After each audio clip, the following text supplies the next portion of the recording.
দেবযানী, তুমি মদ খাও? দেবযানী বলল, হ্যাঁ খাই। কালের নিয়মে সবই পরিবর্তন ঘটে। তারপর দুইজনে মদ খাওয়া শুরু করলাম। হালকা গান বাজছে। এরপর আমার টাওয়াল পরা, নিচে ওপরে উন্মুক্ত শরীর দেবযানীর কাছে স্পর্শ করতে ইচ্ছা করল। দেবযানী, চলো দেবরাজ, আজ আমরা মিলিত হই। আজ কোনো বাধা নেই, শুধু তুমি আর আমি। কোনো শাসন নেই, কোনো বারণ নেই।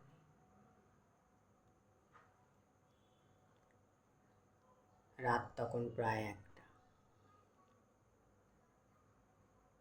সারা রাত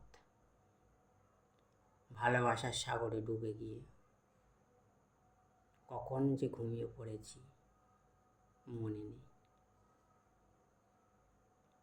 হঠাৎ সকালবেলা পাখির ডাক। গায়ে খুব ঠান্ডা লাগছে। ঘুম থেকে উঠে দেখি, কোথায় দেবযানী? দেবযানী তো আমার পাশে নেই। ঘর থেকে বাইরে এলাম।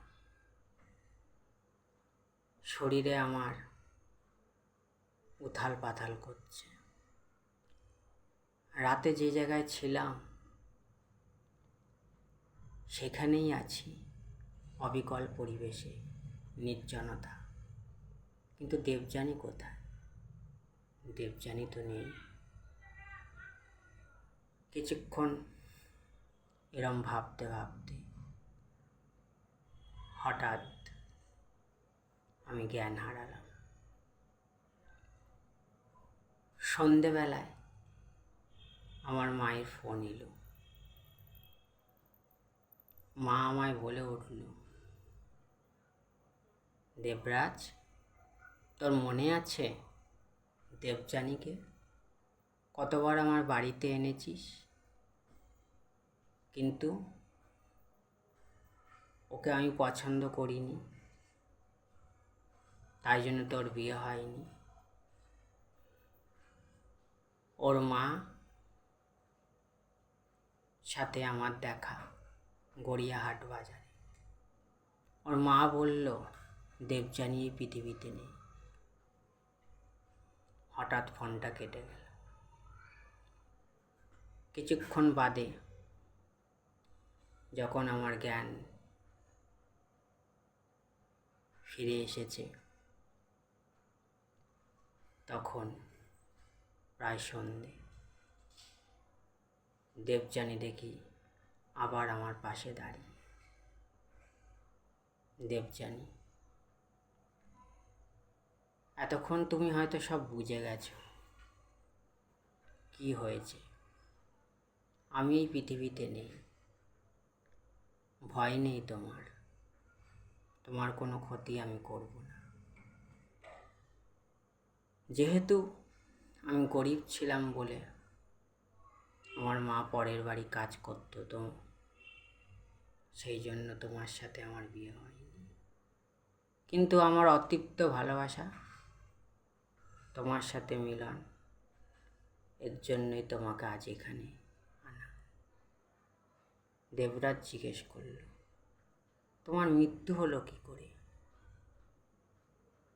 চাকরিতে তো জয়েন করেছিলে।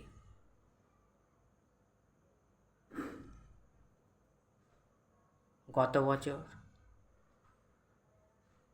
শীতকাল, স্কুল থেকে বেরোতে আমার একটু লেট হয়েছিল। আমি আর গতকাল যে রিক্সাওয়ালা তোমাকে এনেছিল, উনি ছিল ওই স্কুলে কেয়ারটেকার। আমরা বার হই।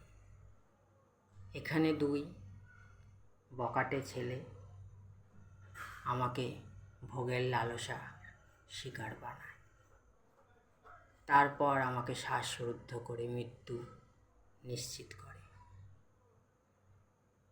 যে কেয়ারটেকার বা রিস্কাওয়ালা তাকেও মেরে ফেলে। আমরা দুজনেই আজ এখানে এইভাবেই আছি। আমার বাসনা ছিল তোমার সাথে একবার দেখা করা, কথা বলা, স্পর্শ করা, ভালোবাসার অনুভূতিতে জড়িয়ে ধরা। তা আজ আমার হয়ে গেছে। শেষ হলো অতৃপ্ত ভালোবাসা।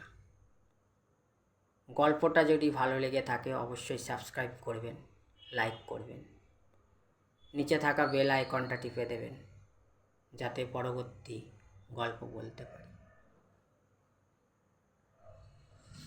পরের সপ্তাহের গল্প সুন্দরবনের ঘটনা অবলম্বনে। বন্ধু বেশি শয়তান। শুভরাত্রি।